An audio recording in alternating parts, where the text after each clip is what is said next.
Welcome to Woodland Power Products.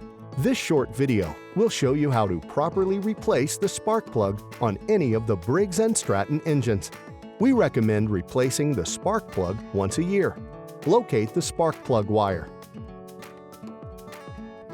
Disconnect the wire from the top of your spark plug. Remove the spark plug with a 5/8 deep socket or a spark plug wrench.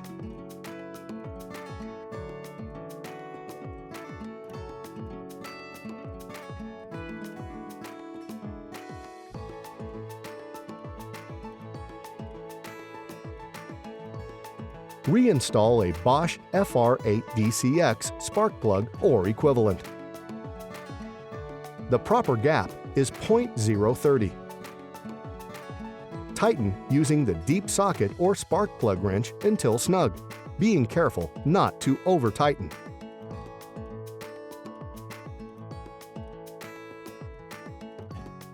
Reattach the spark plug wire, and you are all set.